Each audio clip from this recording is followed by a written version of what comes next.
At first class, this gym looks like the hundreds of other gyms in Miami, equipped with weights, exercise machines, and a rock climbing wall. But this gym, called Youth in Action, is actually very different.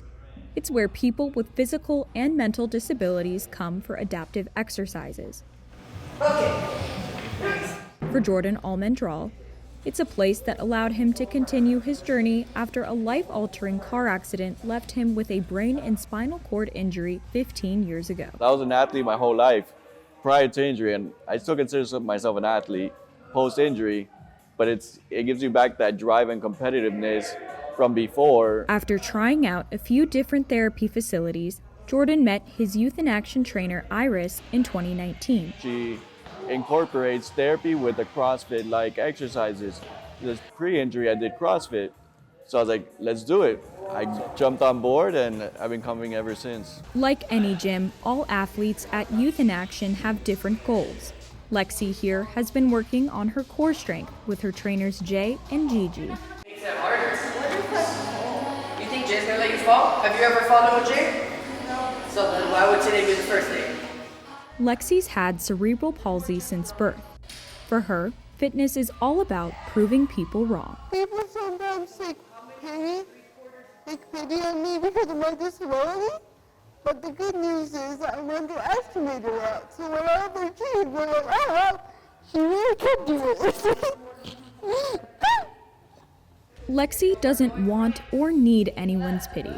She knows she can do anything. But living with cerebral palsy can feel isolating. And when Lexi feels like she might fall, her trainers are there to catch her, in more ways than one. I struggle with depression and anxiety a lot. Thank you for your motivation. It reminds me that I'm capable of doing anything despite my disability. Adaptive fitness is where a sport or activity is modified to meet athletes with disabilities where they are.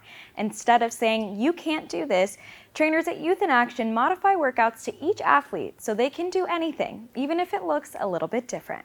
Youth in Action started back in 2015 with a simple idea.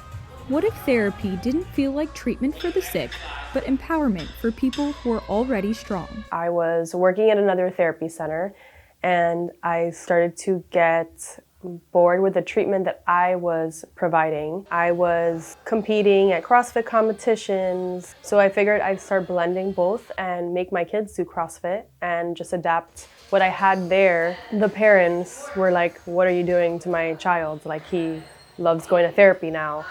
And they were asking me if there was anything else like this. I couldn't find anything, so I decided to make it my own. Here, everyone who walks in the door is called an athlete. I call them athletes because at the end of the day, that's what they're here doing. They're here working out. Nobody is defined by a diagnosis. Strength looks different for everyone, and sometimes it means having the courage to keep showing up.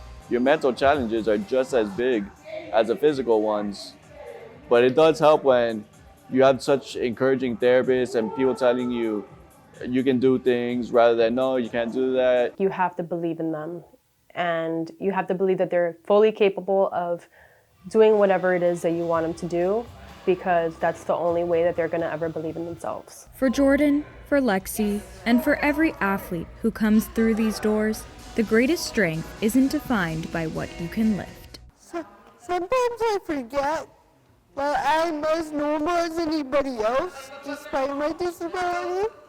Like, sometimes when people point out my disability, it really hurts.